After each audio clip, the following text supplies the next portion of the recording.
Oke, hari ini kita ngomongin tentang pecahan campuran. If you wondering kenapa gue ngerasa lemes banget, karena gue tadi udah ngomong panjang lebar, gue udah beresin semua tulisan gue, tapi ternyata tidak tersimpan guys. Kan gue kesel ya harus mengulangi 27 menit yang sama.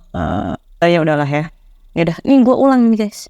Cuma buat jadi minta tolong ya pantengin dengan saksama, karena ini nggak panjang, gue cuma bahas konsepnya aja ya, dan tentu latihannya. Pokoknya kalau lu udah nonton ini lo langsung bisa deh, gue jamin. Jangan dong. Oke, sebelum kita masuk ke pecahan campuran, mari kita mulai dari history dan konsepnya dulu ya. Nah, kalau lu perhatiin banget ya materi sebelumnya tentang pecahan itu kan ada pembilang dan penyebutnya. Ini pembilangnya selalu nilainya lebih kecil daripada penyebutnya. Itu adalah konsep dari pecahan ya. Gue ulangi, pembilang nilainya selalu lebih kecil daripada penyebut. Oke, jadi pecahan yang proper itu ya harusnya seperti itu. 5/8, 7/20, terus ini 8 gini sih. Terus 12/15 kayak gitu. Jadi si pembilangnya always smaller than penyebutnya. Gue nggak tahu bahasa Inggrisnya apa. Oke, tapi akan muncul suatu masa di mana semua orang berdosa, nggak gitu. Jadi tapi akan muncul ya sebuah pecahan yang nilai pembilangnya itu lebih besar daripada penyebutnya. Misalnya 8/5. Nah, ketika pecahannya bentuknya seperti ini, nilai pembilangnya lebih besar daripada penyebutnya, ini tuh dalam in English dia tuh disebut sebagai improper fraction. Improper fraction artinya pecahannya ini nggak proper guys. Itu nggak proper karena kan tadi seharusnya si pembilang harusnya lebih kecil daripada penyebut. Nah, ketika muncul si improper fraction ini, maka ini nanti harus diubah menjadi pecahan campuran gitu. Jadi asal muasal si pecahan campuran ini sebenarnya itu dari sebuah pecahan yang enggak proper ya. Pecahan campuran itu kan bentuknya gini, 2, 4, jelek lagi, ulang. Misalnya 2, 1/3 kan gitu ya. Sebenarnya di antara mereka itu ada sebuah penjumlahan yang enggak kelihatan. Gue merahin deh biar kelihatan. Gitu. Jadi sebenarnya itu sama kayak 2 tambah 1/3. Atau misalnya contoh lain deh, 5 3/8. Nah ini sama artinya dengan 5 tambah 3/8 gitu. Karena tadi biar pembilangnya nggak lebih besar daripada penyebutnya, dibuatinlah pecahan campuran seperti ini. Oke, next kita lanjut ke sumbabnya ya, tentang konversi pecahan campuran ke pecahan biasa dan sebaliknya. Nah, kita mulai dulu dari pecahan biasa ke pecahan campuran. Yang biasa dulu ke campuran. Konversi itu maksudnya mengubah ya guys, buat yang katrok tidak bisa bahasa Inggris nih. Conversion itu artinya mengubah. Jadi misalnya gue punya 10, gue mau bagi dengan 3, per 3.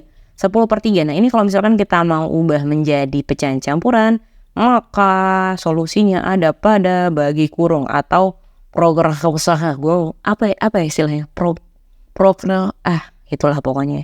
Udah kita bagi 10 dibagi 3, bagi aja, berarti kan yang mendekati 3 ya. 3 kali 3 9, kurangi sisanya 1.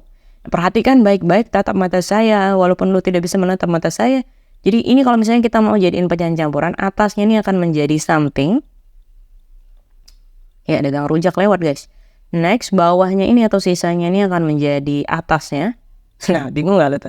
Yang ini akan menjadi bawahnya. Tuh, makin bingung gak tuh? Samping, atas, bawah. Jadi kalau misalkan kita mau ubah jadi pecahan campuran, sampingnya 3, atasnya 1, bawahnya 3. Kayak apa? Sehingga ini kalau misalnya udah berhasil oret-oret, ketemu hasilnya, dia akan menjadi 3, 1/3. Besti. Oke. Gue kasih contoh yang lain deh, biar gak bingung. Sama 3-nya kan ada 2, 3 soalnya. Berapa ya kira-kira ya? Misalnya gue punya berapa ya, 19/6 misalnya ya. Ini ya udah kita bagi kurung dulu, 19 dibagi 6. Yang mendekati berapa?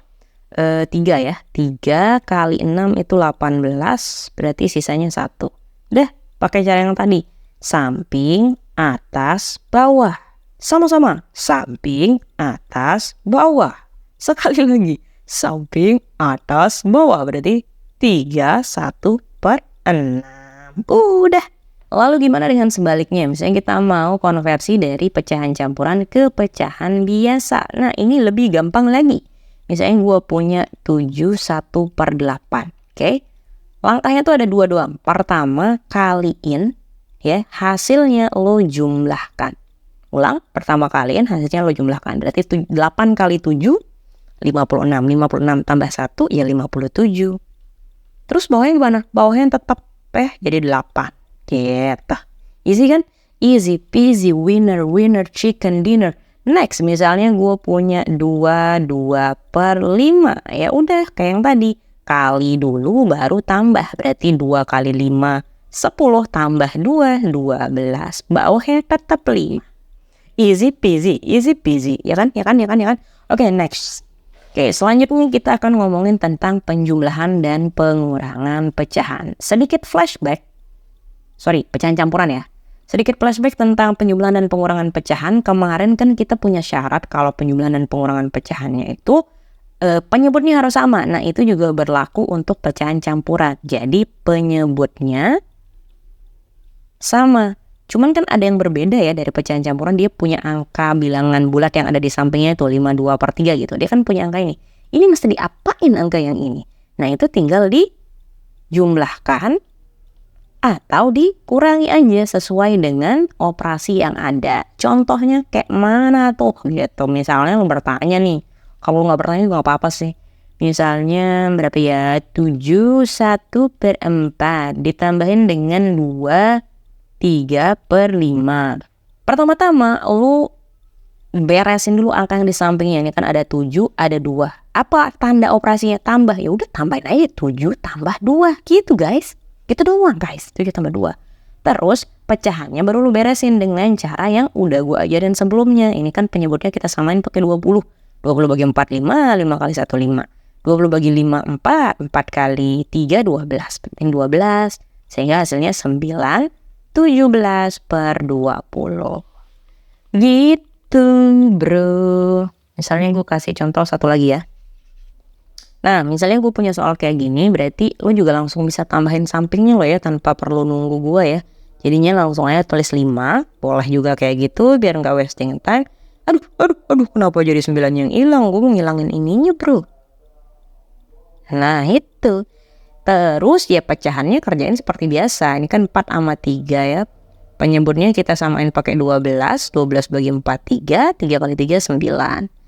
12 bagi 3 4. 4 kali 2 8. Berarti ini 9 kurang 8 sehingga hasilnya adalah 5 1/12.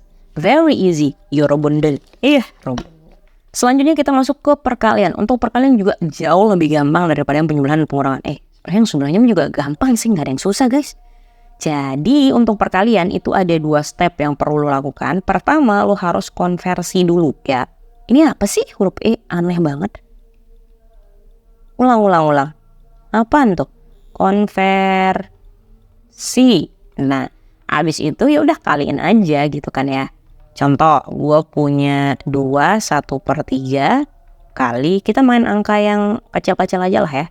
Kali 3 2/5. Pertama, lu konversi dulu. Berarti ini kan disuruh konversi dulu. Konversi sebagai pecahan biasa. 2 kali 3 6, 6 tambah 1 7. Berarti 7/3. Terus ini juga 3 kali 5 15, 15 tambah 2 17. Berarti kali ya.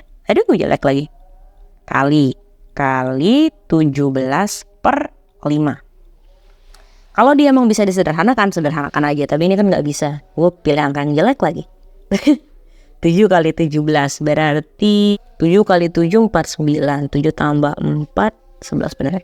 119/15. Nah, berarti ini kita bisa ubah menjadi pecahan biasa. Kok biasa? Campuran dong, canda gue. 119 kita bagi dengan 15. Nah, ini yang mendekati 7 ya. 7 kali 15 itu 7 kali 5 35 105. Oke, ini kita kurangi sisa 4. Maka pecahan campurannya menjadi 7 sampingnya terus atasnya 4/15 bawahnya. Udah deh, gampang kan? Ingat caranya konversi dulu baru dikalikan. Misalnya gue punya lagi 5/1/2 dikalikan dengan 4/6 misalnya ya. Berarti ini seperti biasa konversi dulu. 5 kali 2 10, 10 kali tambah 1 11/2. Terus kaliin sama 2 kali 6 12 tambah 4 16/6. Nah kalau misalkan bisa disederhanakan, sederhanakan aja. Ini kan jadi 16 bagi 2 itu 8, ini jadi 1 ya. 8 sama 6 juga masih bisa disederhanakan. Jadi ini 4, ini 3. Maka hasil akhirnya adalah 11 kali 4/1 kali 3. Berarti 44 bagi 3. Dengan cara yang sama lo akan bisa mencari hasil bilangan campurannya. Oke? Last but not least, kita ke pembagian pecahan. Nah sama seperti perkalian, ini stepnya juga sama banget ya. Pertama lo harus konversi dulu. Yang kedua ya bagi aja sesuai dengan aturan pembagian pecahan. Sorry gue pakai 2 mulu ya, tapi biar enak gitu loh. Contohnya tuh lo 1/3 deh. Nanti kita konversi dulu nih. 2 kali 5 berapa? 10. 10 tambah 3 13/5. Dibagi 1 kali 3 3. 3 tambah 1 4. Berarti 4/3. Nah ingat aturan pembagian pecahan. Ini dibiarin, baginya ubah jadi kali, pecahan yang di sini akan dibalik jadi 3/4. Nah udah kita bisa langsung cari, ini menjadi 39/20 karena nggak ada yang bisa disederhanain. Ini kalau mau jadiin pecahan campuran juga bisa, berarti kan hasilnya adalah 1/19/20 ya. Nah gampang. Terus gimana kalau misalkan lu mau mempersingkat stepnya, misalnya dari sini langsung ke sini nih, boleh. Caranya gimana? Mari kita hapus dulu biar nggak kotor. Kayak yang tadi kotor banget ya. Oke, misalnya gue punya 4/2/5. Terus dibagi dengan 1/1/5 juga deh. Dah, ini kita konversi dulu, berarti 4 kali 5 20, 20 tambah 2 jadi 22/5. Terus yang ini langsung lu ubah jadi kali, boleh. Terus yang ini kita konversi juga. 5 kali 1 5, 5 tambah 1 6, berarti 6/5 ya. Ingat hasilnya 6/5, perhatikan yang ini. Tapi karena kita udah mengubah si bagi jadi kali, maka ini lu balik menjadi 5/6 ya. Ingat aturan pembagian. Ini bisa dicoret, maka hasilnya adalah 20/6. Mari kita rekap dulu ya. Tadi kan kita tentang pecahan campuran itu udah belajar banyak hal. Mulai dari yang konversi. Konversinya ini ada 2 bentuk juga, dari yang biasa ke campuran. Kalau yang biasa kecampuran itu kita pakai bagi kurung ya, atau nggak tahu namanya. Terus dari yang campuran ke yang pecahan biasa. Ini stepnya tadi ada 2 langkah, kali dulu lalu jumlahkan. Terus kita juga belajar tentang penjumlahan dan pengurangan untuk pecahan campuran. Ini caranya sama banget dengan yang pecahan biasa, tinggal kita samakan penyebut. Lalu untuk angka di sebelahnya itu jumlahkan atau kurangi aja ya, sesuai sama tanda operasinya. Terus kalau yang perkalian itu ada 2 step. Pertama konversi, kemudian dikalikan. Untuk yang pembagian juga sama banget, konversi dulu baru dibagi. Udah deh, itu aja pelajaran kita hari ini. Semoga lu bisa paham ya dengan penjelasan yang tadi dan bisa dipraktikkan di kehidupan bersama. Ngomong apa sih Gi? Bisa dipraktikkan di sekolah lo, karena materi ini masuk ke hampir semua lini. Namanya juga materi dasar guys. Ini kalau nggak bisa menguasai dengan cepat dan mudah ya akan kelabakan di elunya juga ya. Jadi itu aja buat hari ini. Terima kasih banyak. Walaupun gue harus mengulang materi yang sama selama 1 jam berarti ya, harusnya 30 menit. Tapi apa sih yang nggak buat lo guys. Jadi yaudah, jangan lupa subscribe dan like. See you on the next episode. Bye bye.